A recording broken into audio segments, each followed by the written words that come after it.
Okay, so in this video, we're going to be going over how to solve a multi-step equation. So with a multi-step equation, there are 5 things that you want to check for. You want to check to see if you need to distribute, if you need to combine like terms, if you need to move the variable to one side, then you need to check if you need to add or subtract to get rid of the constant, and finally you need to check if you need to multiply or divide to get rid of the coefficient. So you need to check for 5 things.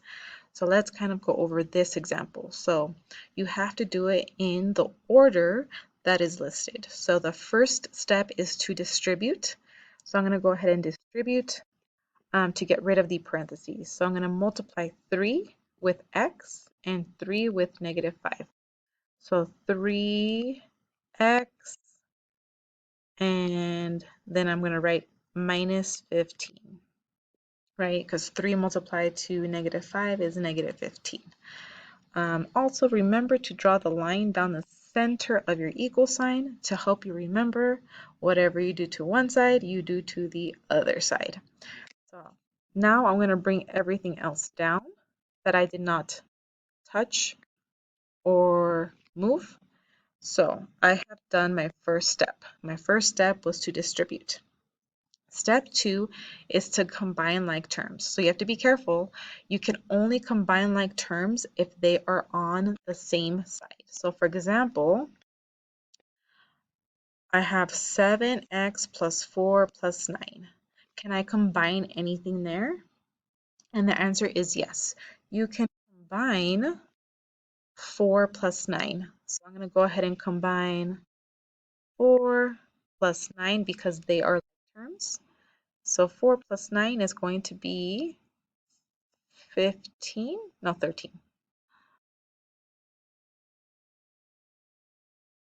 So now I'm going to bring everything else down.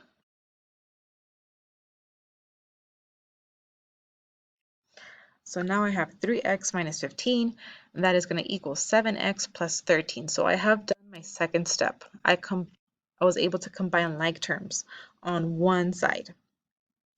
Okay, the next step is to move the variables to one side. So I currently have 3x on the left side and I have 7x on the right side. So I want to make my life simpler by moving one of them to the other side. So a trick you can do is move the smaller one. And what I mean by smaller is that you take a look at the coefficient. So here I have 3 and I have the coefficient 7. So 3 is smaller, so I'm going to move it. I'm going to move it by doing the opposite.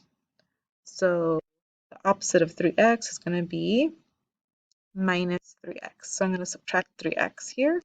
Whatever you do to one side, you do to the other side. So I'm going to subtract 3x. So we did that so that way this can go to 0. It can cancel out. And then we just simplify the other side. 7x minus 3x is going to be 4x. Good so far. So now I'm going to bring everything else down. So plus 13, and I'm going to bring down minus 15. Okay, so that was step 3. Step 4 is going to be to combine. Sorry, not combine. Step 4 is going to be to add or subtract to get rid of the constant. So my constant is 13. So I'm going to go ahead and do the opposite, and I'm going to subtract by 13. So in this one, I had to subtract. So that way this cancels out to 0.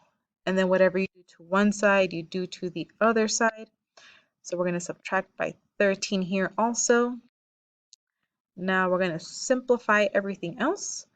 So negative 15 minus 13 is going to be negative 28. Here I'm going to have 4x. And my last step says to multiply or divide the coefficient. So the coefficient in this final equation is going to be 4. And 4 is being multiplied to the variable. So to cancel it out, we need to do the opposite, which is divide. In this example, we have to divide by the coefficient. So divide by 4, divide by 4. This is going to cancel out to 1. So I am left with x. Negative 28 divided by 4 is going to be 7. And that is going to be how we simplify multi-step equations. And just to remind you, you do have to do it in that specific order. You have to distribute, combine like terms, move the variable, add or subtract, then multiply or divide. So you have to do it in that order or else you will get the wrong answer.